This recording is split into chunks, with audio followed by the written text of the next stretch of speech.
Então, quais são os principais sintomas da febre amarela? Como tudo começa? Bom, como eu disse, você pode ter uma febre amarela assintomática. Você não sente absolutamente nada, você não sabe que teve. Você só vai saber que teve se você fizer a sua sorologia e a sua imunoglobulina G e a imunoglobulina M vão estar aumentadas para esse vírus. Você pode ter, de repente, febre alta, é uma febre muito alta, acima de 40 graus. Você tem calafrios, você tem dor muscular. E essa febre ela tem uma característica interessante, muito interessante, que ajuda nós médicos a fazer um diagnóstico diferencial. Porque quando você tem febre, o seu coração bate mais rápido. Você tem uma taquicardia. Quando você tem uma febre amarela, você tem a febre, mas o coração não bate mais rápido, igual numa outra situação. Você tem uma bradicardia relativa, porque o vírus também ataca o coração e ele lesa o chamado nódulo sinusal. Então, dá quase que uma bradicardia. Ou seja, quando você tem um febrão, mas a sua batimento cardíaco não subiu junto, é quase patognomônico de que você está com febre amarela. Então, essa característica, do ponto de vista clínico, é muito interessante. Você tem a febre alta, mas não tem aquela taquicardia que você tem nas febres altas em geral. Para ser confirmado, então, tem que fazer exame de laboratório, doutor? Pois é, o vírus é assim, ele entra no seu corpo, ele vai para o seu sangue.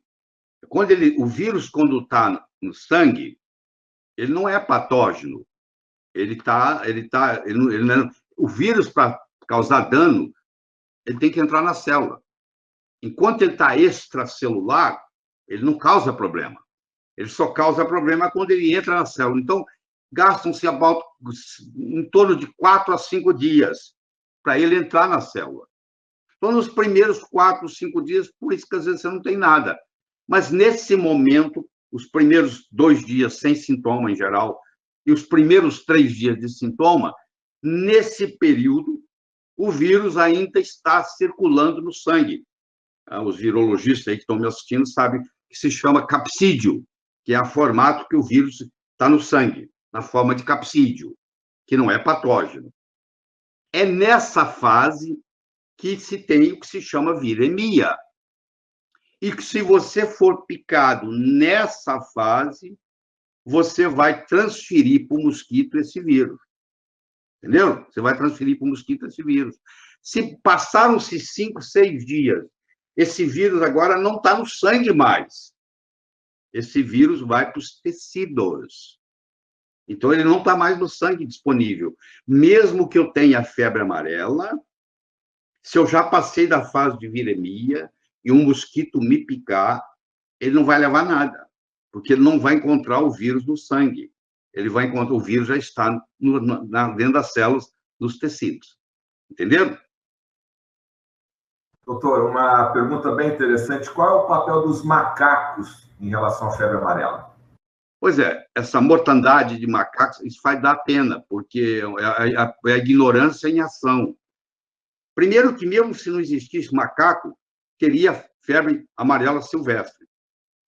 Porque o mosquito, que é um mosquito fêmea, o macho não tem nada a ver com isso. O aparelho bucal do macho não dá para chupar sangue. Ele vive de chupar coisa do caule das árvores, das folhas. É assim que ele se alimenta. A fêmea tem um aparelho bucal diferente, tá? Chama probóscide, nome esquisito, mas chama probóscide. Esse aparelho bucal parece uma agulha de seringa, própria para chupar sangue. Então, desculpa, qual foi a pergunta? Qual o papel do macaco na transmissão da febre amarela? Então, o mosquito, uma vez que ele está contaminado com o vírus, a fêmea, ela, quando bota o ovo, o vírus já está dentro do ovo. A fêmea que vai nascer daquele ovo, ela já nasce infectada. Você está me entendendo? Não precisa de macaco. Essa história que o macaco é reservatório não é verdade. O macaco é um hospedeiro principal da febre amarela silvestre. E é fácil você entender isso. Os macacos vivem na copa das árvores, principalmente os búgios, o prego e menos o sagui. E esse mosquito fêmea, ele é primatófilo e hematófago, nomes difíceis. Ele gosta de primatas, humanos e não humanos. É o sangue que ele gosta de usar. E ele precisa se alimentar de sangue. Quando ele quer botar ovo, ele precisa de proteína. E essa proteína que ele precisa está no sangue. Então, ele vai pegar o macaco, vai extrair o sangue do macaco e vai usar. Mas mesmo que ele não, contaminando ou não o macaco, mesmo se o macaco não está contaminado, ele próprio já tem. Se ele nasceu com vírus, ele vai a vida inteira botar ovo para os seus descendentes com vírus. Então, nós podemos tirar o macaco da jogada. Mesmo se morresse todos os macacos, a febre silvestre continuaria, porque ela faz parte da selva, isso faz parte da ecologia. Você diz o seguinte, mas se ela faz parte da ecologia, por que ela está nos prejudicando? Porque o homem, o ser humano, começou a adentrar nas florestas. Você começou a fazer condomínio de luxo dentro das matas. Eu quero natureza. E os mosquitos e as matas foram acabando. E os mosquitos, antigamente, quando você adentrava numa mata, ele fugia para dentro da mata. Mas agora não tem mais jeito dele fugir para dentro da mata, porque são ilhas de matas que tem. Então, vai ficando assim, o homem entrou no hábitat do mosquito. É só isso.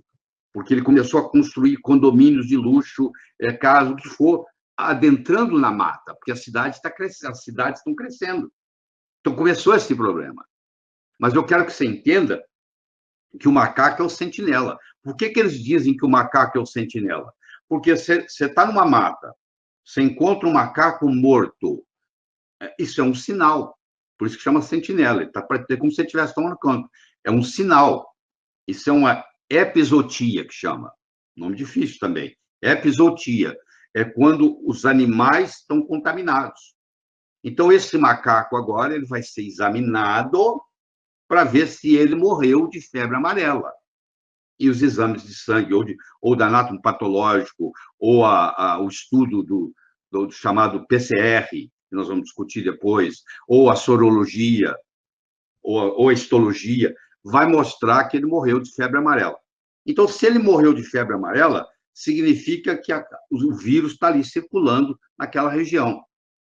Só no estado de São Paulo, no ano de 2016, morreram mais de 500 macacos. Você tem uma ideia. E, infelizmente, alguns deles mortos por pessoas ignorantes que acham que se matar o macaco vai resolver o problema. Não, pelo contrário, o macaco está ali ajudando. Você, enquanto o macaco morto, aliás, você não devia nem tocar, não é que vai pegar doença, não. O macaco morto não consegue te passar a doença. Você não consegue passar a doença de um doente para o outro, a não ser que tenha um vetor. Por isso que é uma doença virótica, aguda, não contagiosa. Põe bem isso na cabeça. Não contagiosa. Ninguém contamina ninguém. Se você tem uma pessoa com febre amarela na sua casa, você não corre nenhum risco de alguém passar, dessa pessoa passar a febre amarela para você. Então, o macaco, coitado, ele entra na jogada, ele é um hospedeiro. No caso da febre amarela silvestre, ele é o hospedeiro principal, e nós, os seres humanos, somos apenas hospedeiros acidentais. Você vai ver que todos os casos até agora, já diagnosticados nas cidades, eles não são autóctones, eles não são da cidade. É alguém que foi pescar, é alguém que foi fazer trilha, é alguém que viajou para uma região de risco. Então, não teve nenhum caso descrito no Brasil, desde que está seguindo agora, não houve nenhum caso que é autóctone da cidade. Ou seja, no momento, nós não temos febre amarela urbana. Nós temos a febre amarela silvestre, que sempre teremos. Não tem jeito de você erradicar a febre amarela silvestre. Ela faz parte da floresta. Entendeu bem? Só que nós não podemos adentrar lá no hábitat deles, porque nós vamos pagar as consequências.